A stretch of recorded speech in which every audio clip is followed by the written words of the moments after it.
Hello friends and welcome to the video on DC machine and transformer. The subject code is 22418. I am Suvarna Ghate, lecturer NIT Polytechnic Nagpur. Our today's topic presentation on welding transformer. तो previous video में हमने unit 5 के दो type of transformer देखे हैं, current transformer and potential transformer. इस video में हम देखेंगे वेल्डिंग ट्रांसफार्मर क्या होता है और वो कैसे वर्क करता है। तो सबसे पहले हम देखते हैं learning outcome. After watching this video you will able to understand the course outcome, that is use relevant special purpose transformer for different application। जो कन्वेंशनल ट्रांसफार्मर होता है वो हम ऑल टाइप्स ऑफ एप्लीकेशंस के लिए यूज़ करते हैं, but some special purpose transformer है just like a CT, PT, isolation transformer and welding transformer. इन स्पेशल पर्पस ट्रांसफार्मर का यूज़ कुछ ही चीज़ों के लिए होता है, तो उसका क्या वर्क है, उसका क्या एप्लीकेशन है, ये आपको इस यूनिट से सीखने को मिलेगा। फिर हम देखते हैं लर्निंग आउटकम। तो इस वीडियो से आप क्या सीखोगे, स्पेशल पर्पस ट्रांसफार्मर कौन से हैं और वेल्डिंग ट्रांसफार्मर का यूज़ कैसे होता है।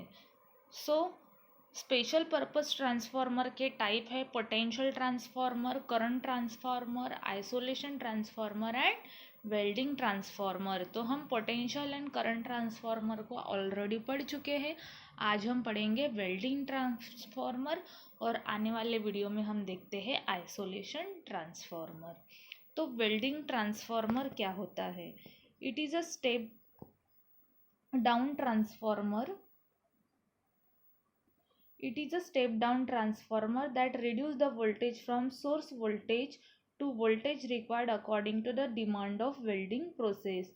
ये जो वेल्डिंग ट्रांसफार्मर है ये स्टेप डाउन ट्रांसफार्मर है, इसीलिए आपको प्राइमरी में हायर नंबर ऑफ टर्न्स दिखाई दे रहे हैं और सेकेंडरी में लो नंबर ऑफ टर्न्स दिखाई दे रहे हैं। मतलब आपको जो सेकेंडरी साइड में वोल्टेज मिलेगा वो कम रहेगा than primary side. According to the demand process आपके वेल्डिंग ट्रांसफार्मर के आपको वोल्टेज मिलेगा। The winding is used highly reactive or separate reactor winding which is added in series with the secondary winding having a large and thin primary and lower and thick secondary turns। अब primary में जो है वो large number of turns है और हमने बोला है थीन है, और सेकेंडरी में लोअर नंबर ऑफ टर्न्स है और थिक है। क्यों प्राइमरी में थीन है और सेकेंडरी में थिक है, हम देखते हैं। प्राइमरी में वोल्टेज ज़्यादा होने के वजह से करंट कम होता है, तो करंट कैरिंग कैपेसिटी कम होने के वजह से ये जो वाइंडिंग होती है ये थीन होती है यानी पतली होती है। लेकिन सेकेंडरी में जो हमारा वोल्टेज है वो कम है, स्टेप डाउन ट्रांसफार्मर होने के वजह लोअर टर्न्स है। लेकिन हमें पता है current and voltage are inversely proportional. Voltage कम होने के वजह से सेकेंडरी में करंट ज़्यादा फ्लो होगा, तो करंट कैपेसिटी ज़्यादा होने के वजह से ये जो वाइंडिंग में जो हमने मटेरियल यूज़ किया है दैट इज़ द थिक यानी जाड़ा होना चाहिए। Secondary current is quite high. One end of the secondary is connected to the welding electrode while other is connected to the piece of welding transformer। आप यहाँ पे देख रहे हो एक एंड जो है हमने वेल्डिंग इलेक्ट्रोड यानी इलेक्ट्रोड आर्क को कनेक्ट किया है। मतलब यहाँ पे आपने वेल्डिंग आर्क लगाया हुआ है और दूसरे एंड को आपने एक पीस ऑफ वेल्डेड यानी जिसको आपको वेल्डिंग करना है, जिस पीस को आपको वेल्डिंग करना है वो पीस आपने एक एंड पे कनेक्ट की है और जिस इलेक्ट्रोड से आप वेल्डिंग करोगे वो दूसरे एंड पे कनेक्ट की है। तो इस ट्रांसफार्मर का वर्किंग प्रिंसिपल जो है वो कन्वेंशनल ट्रांसफार्मर के जैसे ही होता है।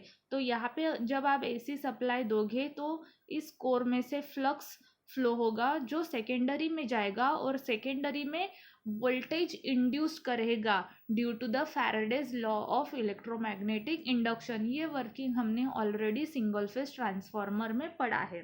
तो अब क्या होता है, यहाँ पे जो करंट कैपेसिटी है उसकी ज़्यादा होने के वजह से इस इलेक्ट्रोड से करंट फ्लो होगा। करंट फ्लो होते ही इलेक्ट्रोड में हाई रेजिस्टेंस जनरेट होगा, क्योंकि इलेक्ट्रोड हीट अप होगा। हीट अप होने के वजह से क्या होता है, I2R लॉसेस भी यहाँ पे होते हैं। अब हीट अप होने के वजह से तो यहाँ पे जो इलेक्ट्रोड आर्क इलेक्ट्रोड है, यानी इलेक्ट्रॉन यहाँ पे जो अटैच किया है वो क्या होता है, मेल्ट होता है। और वो मेल्ट होने के वजह से उसके पार्टिकल्स कहाँ जाते हैं, ये जो वेल्डेड पीस रखा है उस पे गिरते हैं, और उसके वजह से उसकी वेल्डिंग होती है। मतलब जो इलेक्ट्रोड होता है वो ज़्यादा हीटअप होने की वजह से क्या कर देगा, मेल्ट होगा, क्योंकि यहाँ पे करंट कैपेसिटी कैसी है, ज़्यादा है। और वो इलेक्ट्रोड मेल्ट होगा तो उसके पार्टिकल्स वेल्डेड पीस पे पड़ेंगे, और वो फिर हम वहाँ पे वेल्डिंग कर सकते हैं। This is the working principle of welding transformer. अब हम देखते हैं, due to the control resistance R between the electrode, the piece of welded transformer very high current flow and it creating the heat by I2R, जो अभी मैंने बताया। उसके वजह से melt the tip of electrode, electrode का tip क्या होता है, मेल्ट होता है, और वो वेल्डिंग के लिए यूज़ होता है। जो कॉमन रेटिंग होता है वोल्टेज का वो होता है प्राइमरी वोल्टेज 230 to 415, और सेकेंडरी में हमें वोल्टेज कम मिलता है 40 to 60 volt, but the secondary current हमेशा 200 to 600 एम्पियर होता है।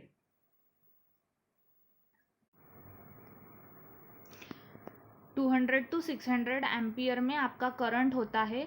लेकिन यहाँ पे टैपिंग होने के वजह से आप क्या कर सकते हो, करंट को कम और ज़्यादा कर सकते हो बाय यूजिंग द टैपिंग। अब हम देखते हैं फीचर्स ऑफ वेल्डिंग ट्रांसफॉर्मर।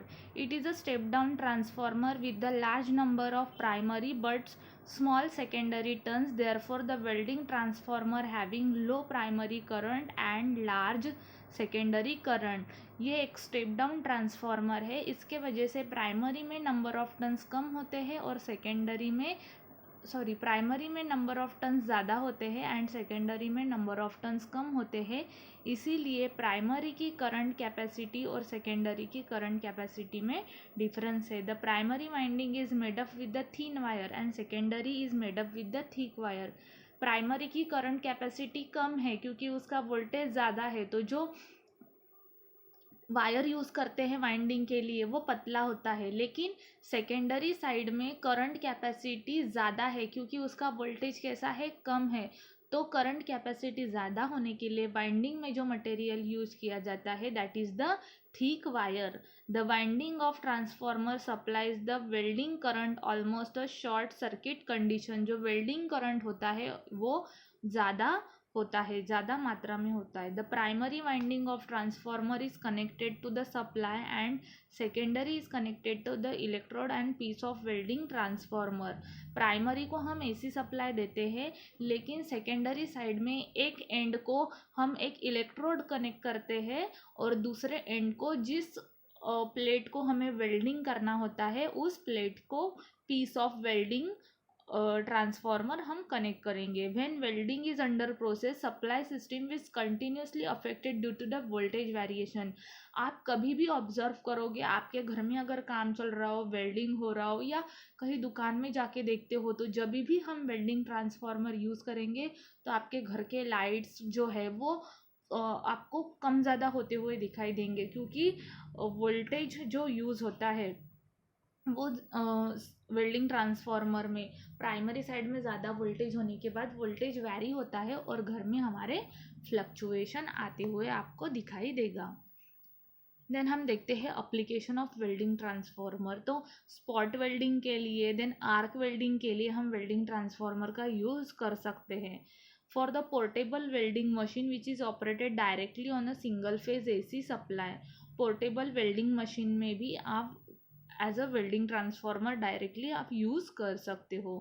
तो हम देखते हैं अभी समरी। तो इस वीडियो से हमने क्या सीखा है, स्पेशल पर्पस ट्रांसफॉर्मर कौन से टाइप के हैं, देन वेल्डिंग ट्रांसफॉर्मर की डायग्राम कैसी है, वेल्डिंग ट्रांसफॉर्मर कैसे वर्क करता है, उसके मटेरियल हमने कौन से यूज़ किए हैं वाइंडिंग के लिए, देन उसके एप्लीकेशन क्या है, ये हमने इस वीडियो से देखा है। अब हम देखेंगे पीओ मैपिंग। तो सबसे पहले आपका PO1 यानी बेसिक नॉलेज सेटिस्फाई हो रहा है, क्योंकि आपको इस वीडियो से वेल्डिंग ट्रांसफार्मर का नॉलेज मिल रहा है। Then PO6 is project management. जब आप इंडिविजुअली माइक्रो प्रोजेक्ट करोगे, then what is the welding transformer, इसके बारे में आप इस वीडियो से लिख सकते हो। सो आपका PO6 भी सेटिस्फाई हो रहा है। PO7 is the life long learning. जब भी आप वर्क करोगे इंडस्ट्री में या कहीं पे भी, तब आपको अगर वेल्डिंग ट्रांसफार्मर यूज़ करना है तो आपको ऑलरेडी उसकी इंफॉर्मेशन है, क्योंकि आपने ये ऑलरेडी सीखा है। सो आपको it is useful for the life long as a electrical engineer. That's why आपका PO7 भी सेटिस्फाई हो रहा है। Thank you.